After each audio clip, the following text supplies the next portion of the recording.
One of the great names of American motor racing once explained that his son's move into motor racing was inevitable as a result of his childhood memories of his father. But Damon Hill had no intention of racing on four wheels. After his father's death in the aeroplane crash at the end of 1975, Damon's interest was in bikes. He continued to develop this, and by 1984, he'd 40 wins to his credit on the national scene. When following a Winfield Racing School course, the school that incidentally produced Alain Prost, Hill was persuaded by John Webb of MCD to try his hand at four wheels. After an initial culture shock, his first win was in Formula Ford at the end of that first year, and then followed a full season. It yielded a win in the semi-final of the Formula Ford Festival at Brands Hatch. During the rest of the season, Hill had scored some 6 wins. In spite of a heavy crash at Oulton Park, he came to Brands determined to win. He won his heat, and in the final, the Rico Copier's Van Diemen was all set for a good placing. The opposition came from many of the drivers who are also now his contemporaries in Formula One. Johnny Herbert, Mark Blundell, Bertrand Gachot, and Perry McCarthy. All were competing here, and in that final, it was Damon Hill who finished in 3rd place and was more than pleased with a great performance at Brands Hatch in Formula Ford. By now, the die was cast. Damon Hill began the difficult climb to success towards Grand Prix racing. This was to be his aim for the future, but for now, it was pleasure at Brands. I got a lot of satisfaction out of winning the semi-final. That really did it for me. And getting on the front row of the festival, I thought I was in with a chance, but on the day, the just superior machinery really just won the day, I think. And but I'm very happy to come third. I mean, finishing here is a remarkable achievement in itself, I think. When I started, I had a bit of sponsorship. I was quite lucky. I got some sponsorship for Formula Ford, and I did have the impression that things were going to be easy. You know, that it'd be easy to get money because of my name, and that one thing would lead to another. But it didn't go well. Things didn't go as I planned, quite exactly as I planned, and it wasn't easy to raise the money for Formula 3. Had to take a bit of a flyer on Formula 3, and I got myself in a bit of debt there.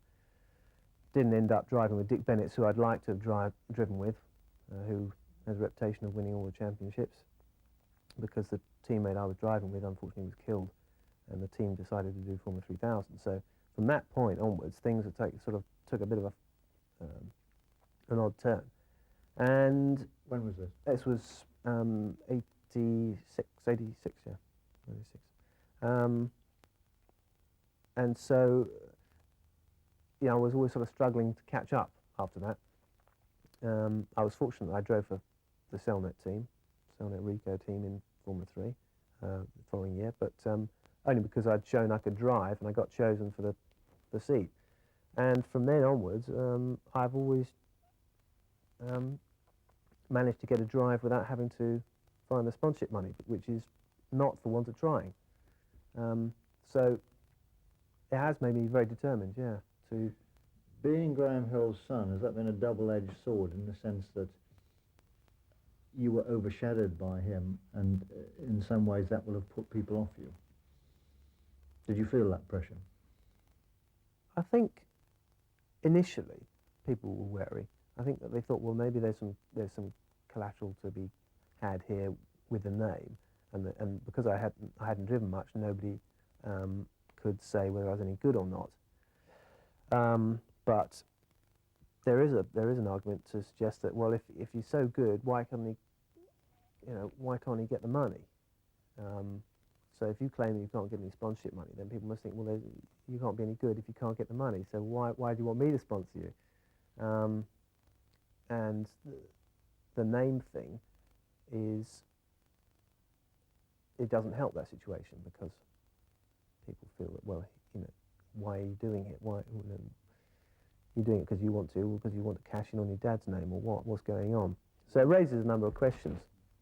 By 1987, those questions about Damon Hill were to be answered at Zandvoort, the scene of Graham Hill's first Grand Prix triumph. Do you think that the race can see Damon Hill produce his first win of the championship this year? I hope so, yes. I mean, I really am sort of getting anxious to pull off a win, so I'm certainly going to be trying today. And try he did. From a second row start, Hill took his first continental victory from teammate Martin Donnelly.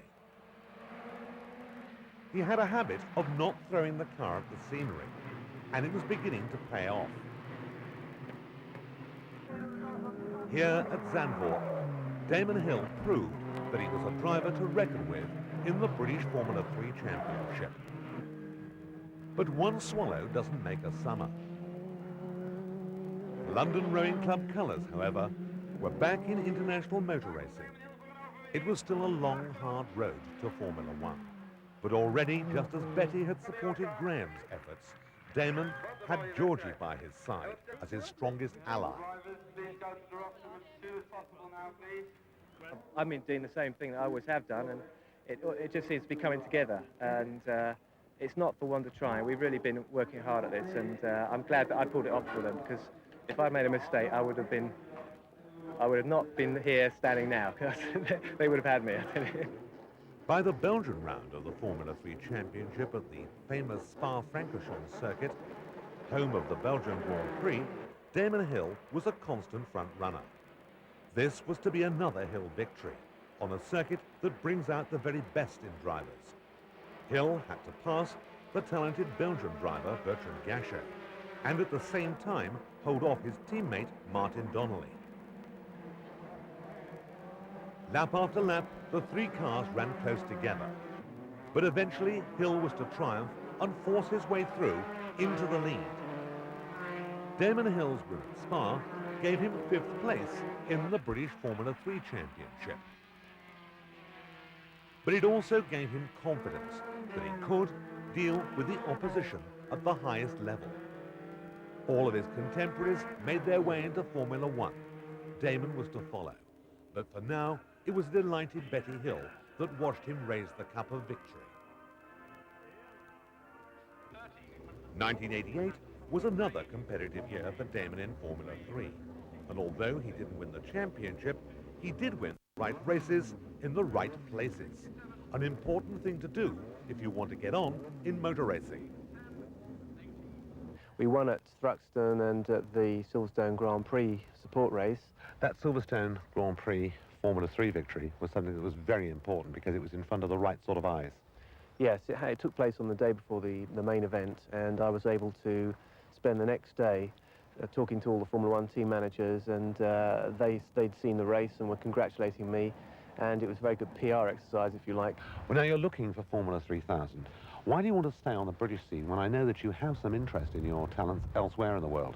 That's right. I mean, I could go to race in the States or in Japan if I wanted to, but my ambition is to get into Formula 1, and really to get into Formula 1 you have to be racing in Europe against what I see as the top-line drivers in the world. You've driven a Formula 1 car. You've driven, in fact, a Formula 3000 car. Yes, I drove the Benetton at the beginning of this year. In fact, it was the first car I drove after the Christmas break, which was a good way of running myself in to get into a turbocharged Formula 1 car. And I drove a 3000 car as well earlier this year. But they were only in test days, and it wasn't in a race situation, which is really what I want to get into. By now, Damon was married to Georgie, and after 3 years in Formula 3, lack of finance meant that his 1989 season was difficult and disappointing.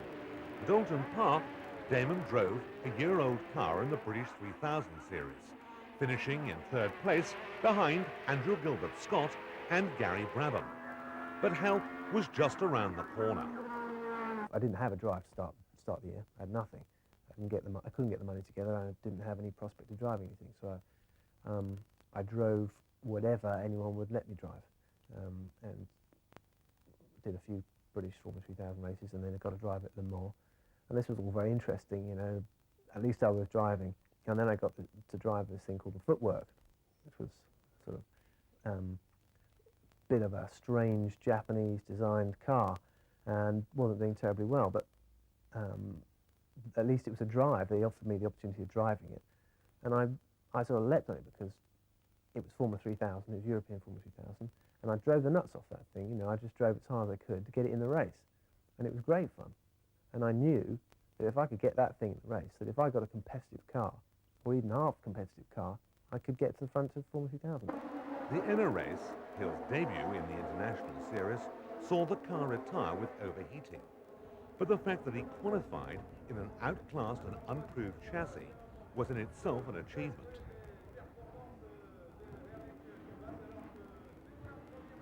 Formula 3000 is an exciting series to be in, another stepping stone to Formula One. At Brands Hatch, once again Hill qualified. But the gear linkage broke, and once again Damon had to retire. In the Birmingham Grand Prix, Hill didn't even get as far as the start, as a drive shaft sheared on the warming up lap. Somehow or other, Damon was to bring the car home. His determination showed at Le Mans, when he took the oddly named Mooncraft home in 16th place. France seemingly was lucky for Hill. He moved on from Le Mans to Dijon, and it was one place better for the uncompetitive lunar module. The efforts proved worthwhile, for in 1990, the promising Middlebridge team signed Hill for 3,000 races, and his future looked more promising, although the car didn't qualify for the first round at Donington. Silverstone, however, was to be a totally different story. Here we were to see, for the first time, the reality of Damon Hill's talent, and the fact that he probably had more of it in natural form than his father. Now you're driving a Lola Cosworth for Middlebridge, and it seems to be a highly competitive car here, and you're certainly highly competitive. What's happened since Donington to bring you up to this level? Well, we had to reappraise everything after Donington. We were caught a bit on the hop when we turned up with a car that really wasn't well sorted. We hadn't done any pre-season testing, and we had to start again basically, and we did a little bit of testing, and it seems to have come right now.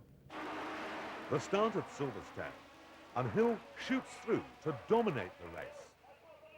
It was becoming clear that Damon indeed had a wealth of untapped ability.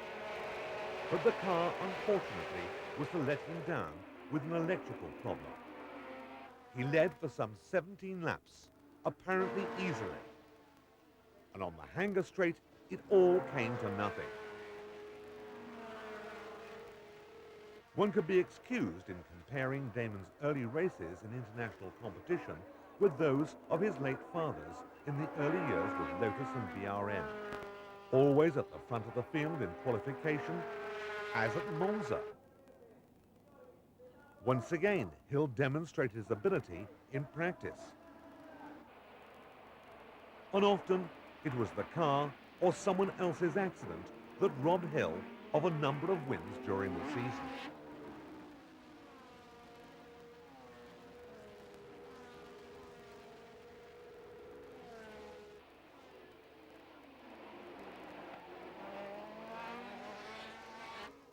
Hill could partially be blamed for spinning away his lead at Enna, but the track surface was breaking up.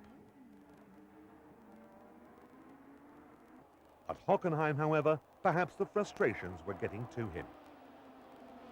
Starting from the front, Damon admitted that this was his mistake, with his ever-present candor. It was to rob him of victory. At Brands Hatch, it was a normal British summer. Hill was second on the grid. Now, would you describe yourself as being slightly frustrated at the moment, because having had 3 pole positions and led numerous races, haven't actually produced the win that you're hoping for? Uncharacteristic mistake at Hockenheim, I think, but so your hopes for today must be very high indeed. Well, after Hockenheim, I really want to make sure that I don't do anything silly, and I think whether I win or not is really going to be a case of waiting to see how the race unfolds, because we just don't know what the conditions are going to be like, and it's all a bit of a hit and miss with the wet, because people change their car setup, so they might not necessarily be as in the same order in the race as they were in qualifying. So you might find people will be quicker when they were slower in qualifying. So anything can happen. In the wet, Damon led comparatively easily. The car had been set up beautifully, but then the weather conditions began to change. The track began to dry out, and Hill delayed perhaps his stop for tyres until too late in the race, finishing second. It was to be his best result of the year, which now returned to its usual form, with 2 retirements and a 10th place to show for the rest of it. In 1991, the sponsorship and the team was right, but the car, a Lola, was uncompetitive. The team was Middlebridge, with Jordan sponsorship. But the only race in which Hill could shine was at Nogaro. In France, he'd borrowed a Reynard, but he had an inexperienced teammate in the shape of the excitable Vincenzo Sospiri. The Italian knocked Hill off.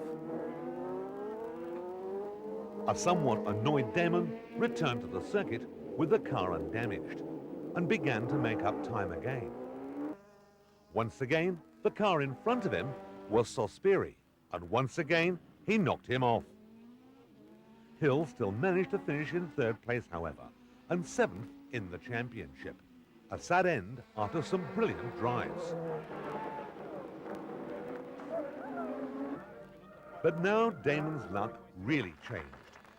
Mark Blundell had moved on as Williams' test driver, and Frank Williams took Damon on to fill the vacancy. He was test driver in the same year that Nigel Mansell went on to win the World Championship, and Damon had a Grand Prix chance of his own, albeit with an uncompetitive team, the Brabham. This gave him an opportunity to learn the Grand Prix circuits and study his competitors, while Williams gave him a chance to get experience from a top Grand Prix team in Formula One. The stage was set. Damon, I suppose you'd really like to be dressed in those clothes for the British Grand Prix. I wouldn't mind sleeping in them, actually, you know. I feel part of the Williams team when I'm wearing the overalls, and obviously they're very successful. And the car is currently probably the best racing car that's ever been built, best Formula One car. Now this year you've been trying very hard to qualify a Brabham. Looking towards the future, do you think that you're going to have a regular Formula One seat in '93, and do you believe that it'll be a competitive one? I can't say that. I have to, it's all very much in the lap of the gods. I mean, I'm trying very hard to attract some sort of sponsorship so that I can go along to the best Formula One team and persuade them that I'm what they need. There seems to be a resurgence of British drivers at the moment, not the least in the French Grand Prix a while ago, where we had 3 in the first 6. Do you think that can continue? Certainly. I mean, with Herbert going well now in the Lotus as well, you've got, you know, got a strong British contingent, and of course Nigel's leading the way, and hopefully I'll join the rest of them soon. Well, let's hope that the next time we see you in this sort of livery, you're behind the wheel of a car that is competitive. Thank you. At the end of 1992, Nigel Mansell moved on to kart from Williams and made that dream come true for Damon Hill. He was 32 years old and would win his first Grand Prix when he was younger than his father. Frank, what sort of pressure were you under, if any, to appoint a British driver in terms of public opinion, but also the sponsors and your partners? Absolutely none. The various partners who invest in this team sometimes have a preference for a driver of one particular nationality. But because our partners are very global, they are very international, there was never any real pressure to go for an Englishman, a Frenchman, or otherwise. And I would emphasize that Damon was selected totally and purely on merit.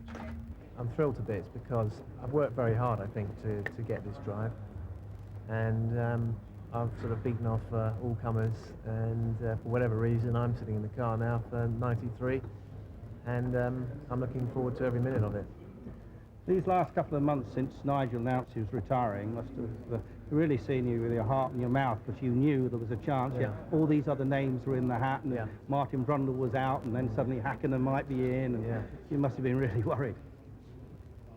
Well, I took the view that you can't miss what you've never had, and so until there I was actually seriously there with a chance, I just did everything I could to try and make things happen for me, and as I said, it's worked out in my favour, and I had the opportunity of testing and showing what I could do in testing, but apart from that I've had very little opportunity to try and pull any levers or whatnot, so I'm very, very excited that I'll be driving next year.